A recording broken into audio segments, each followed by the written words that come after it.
Good morning.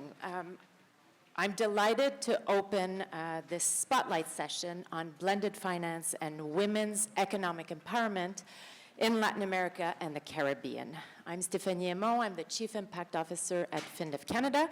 I'll be moderating this session as well as provide our own institutional perspective. And I'm joined here by two exceptional leaders.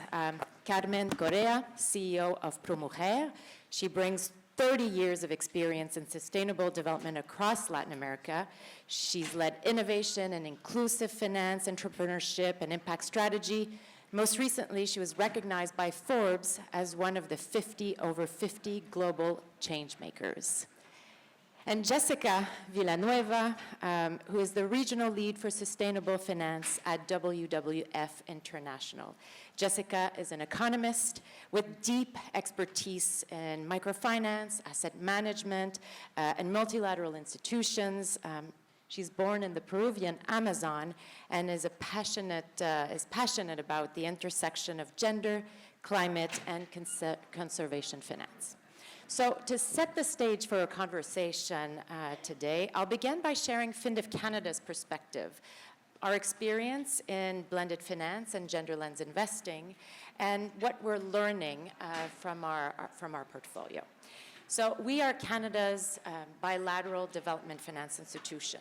We began our operations in 2018, and that year we closed 2 investments.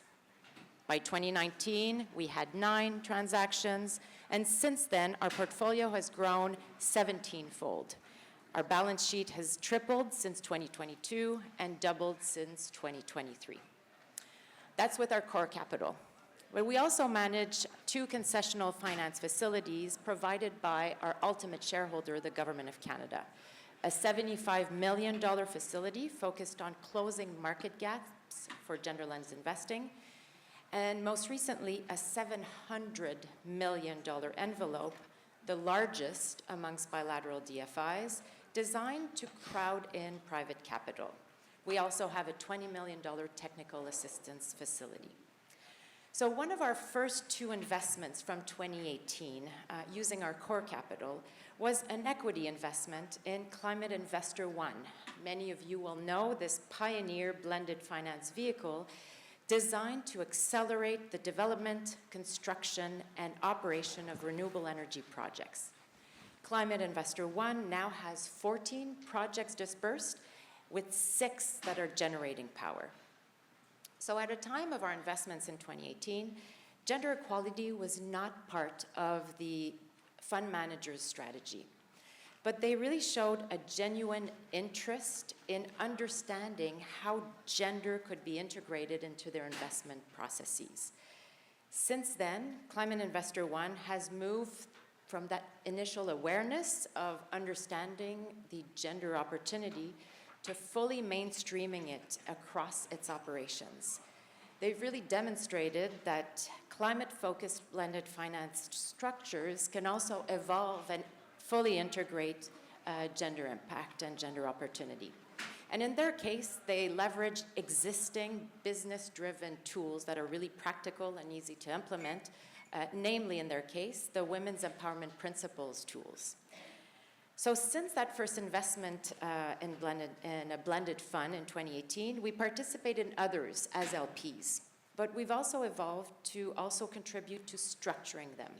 Most recently with the Gaia platform that we developed alongside MUFG and the Green Climate Fund. Gaia reached its first close just last week with $600 million combining commercial and concessional capital, and is the first one to leverage our most recent concessional finance facility that I mentioned.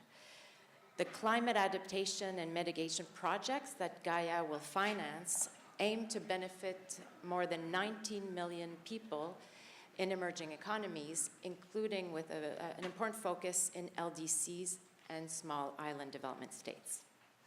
So yesterday at FinDev Canada, we released our first independent impact evaluation. It's entitled Investing in Women, Driving Impact. Do check it out on our website. It's a short, interesting read.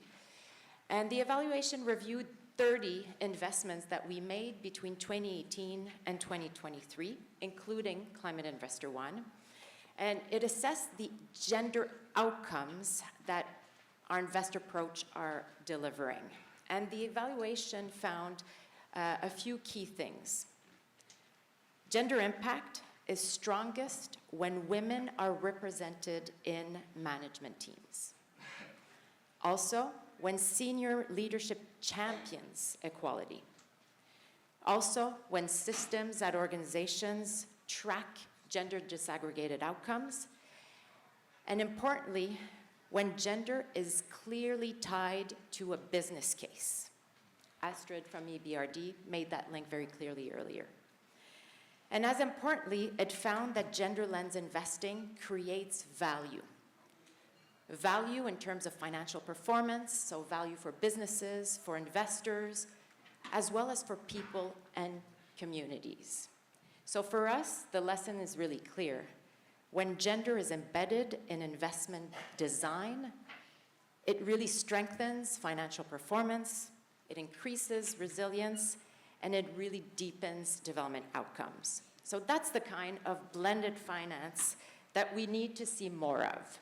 And so, Carmen, in your view, what role can blended finance play in closing the gender gap in access to capital, and where is Mujer leading in this space? Thank you very much for the invitation.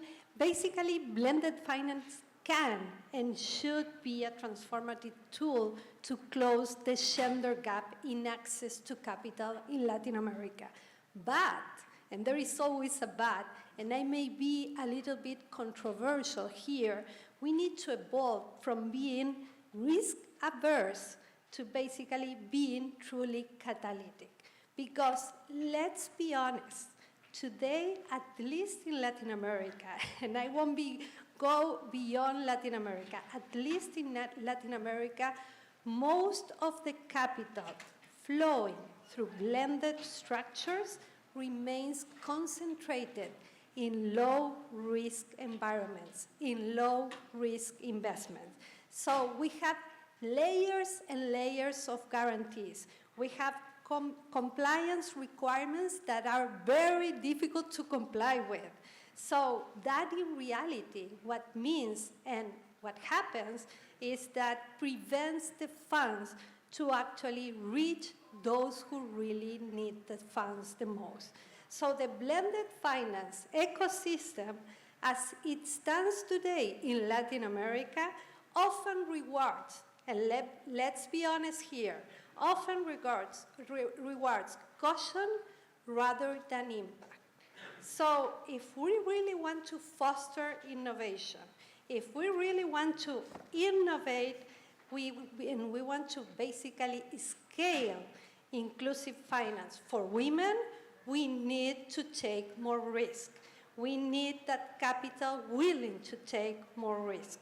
And we need also investors to really trust the local entities working in the communities, because being behind a desk in Washington, D.C., it's very difficult to get to know what is the reality in a specific community in the Amazonas. So we need to be working with those local entities. Otherwise, we won't advance in deploying the blended finance that is needed in Latin America. At ProMujer, we have experienced firsthand these barriers. And here is Laura in the first row. She knows very well how we have faced these barriers. And let me tell you, a few years ago, I tried personally to deploy our own fund to basically scale gender lens investing in Latin America. What happened? We basically were unable to move forward. The main reason was that we were considered a first-time manager. That label basically became the limitation to advance, despite we have more than 35 years of experience deploying funds in Latin America to women entrepreneurs. We have deployed $4.4 billion in Latin America already, but we were labeled as a first-time manager. So this raises an important question.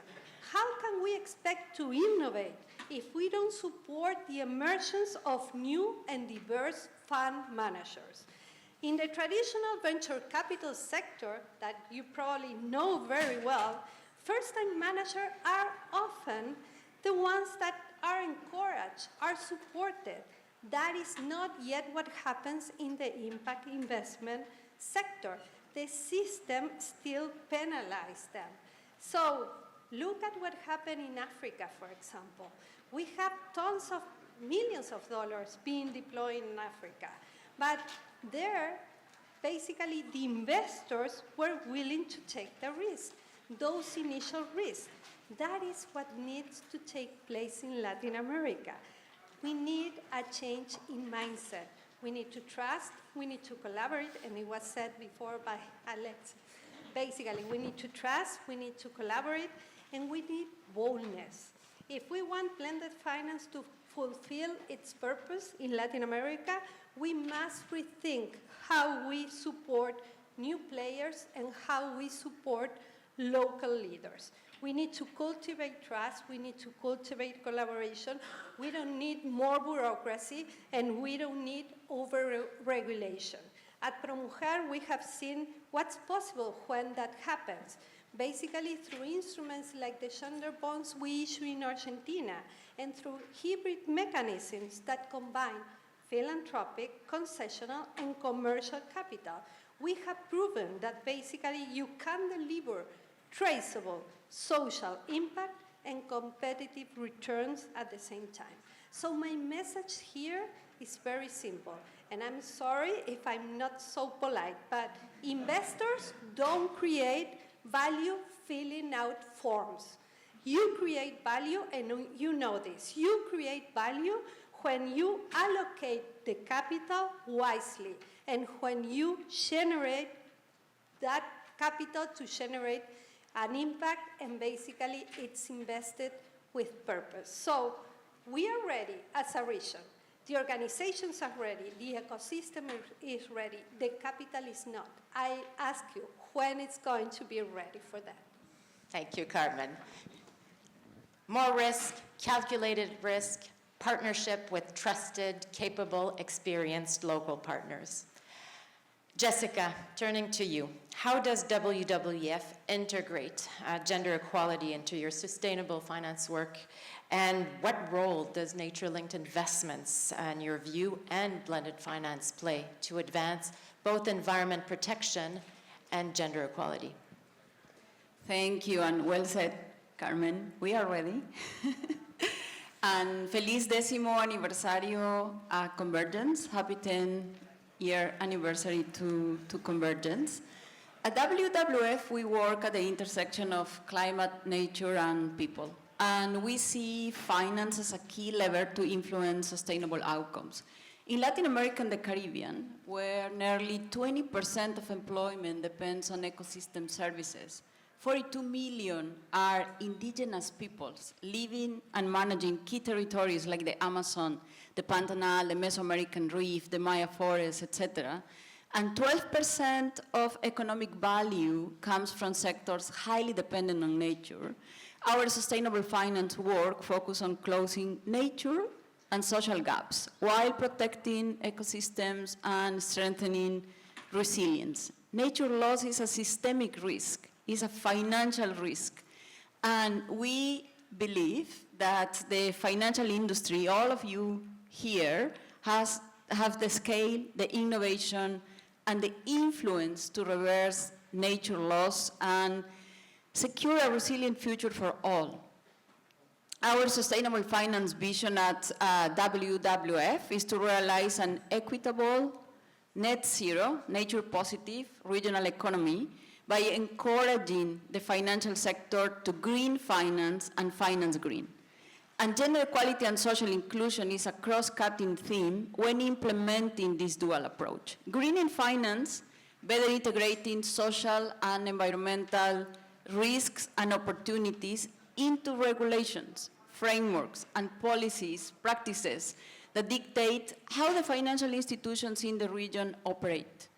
and mobilizing sustainable finance in critical land, sea, and riverscapes, protecting human rights, including free consent, prior and informed, mainstreaming gender equity, and effective participation of local communities into decision-making, and ensuring co-share benefits.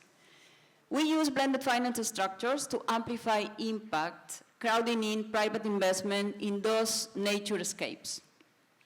And that includes the use of concessional capital, technical assistance, and guarantees. But also, and I want to emphasize this, the use of incentives for the private sector to redefine business as usual. We need to shift the models, we need to change.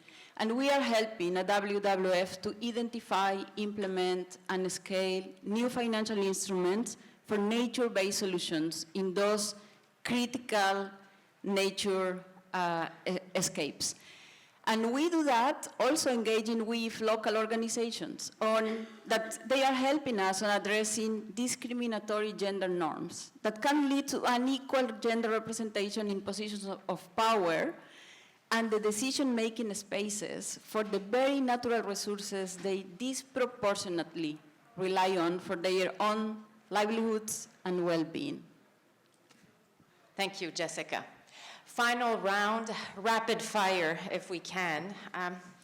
What is one action that is critical right now to scale gender-smart finance in Latin America and the Caribbean or globally? I think that if it is only one, we need to move from conversation to basically coordination, from talking about impact to actually deploying the funds that can really make that impact and can generate that impact.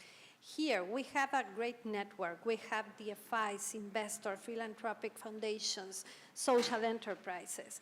We are inspired by all these type of events, but things, when we leave out of the door, they keep unchanged. We need to basically change things, as Jessica was stating. We need basically to take action. Latin America need us to take action quickly. So my call here is for you to leave not only with nice conversations, but with commitment. We need to deploy capital, we need to de-risk, and we need to collaborate more. Jessica. Well, COP30 is approaching. So I just want to say, yes, we need more capital, but also we need to analyze the effectiveness, the equity, and the direction of current financial flows. We can't just continue injecting more capital to the current financial and business models. We need to reshape these models to ensure that we are mainstreaming gender, that we are taking into account the nature, risk, etc. So we need to change, we need to assess these financial models if we really want to achieve the Sustainable Development Goals. We don't have time. Thank you. I think in this moment, we talked a lot about the daunting challenge that's ahead of us. For many investors and private sector businesses, it can seem challenging to integrate all these lenses, the gender lens, the climate lens, the nature and biodiversity lens. I think we really need to bring it back to basics and really center it on the business case for really doing an effective role in reducing those risks and maximizing opportunities. Gender lens investing is about value creation. It works. We have the tools and the standards to make it seamless in investment structures. We need to work with local partners that are experienced, that are on the ground, focused on results, and the time is now. So let's relentlessly move forward together en avant. Merci. Merci to both of you.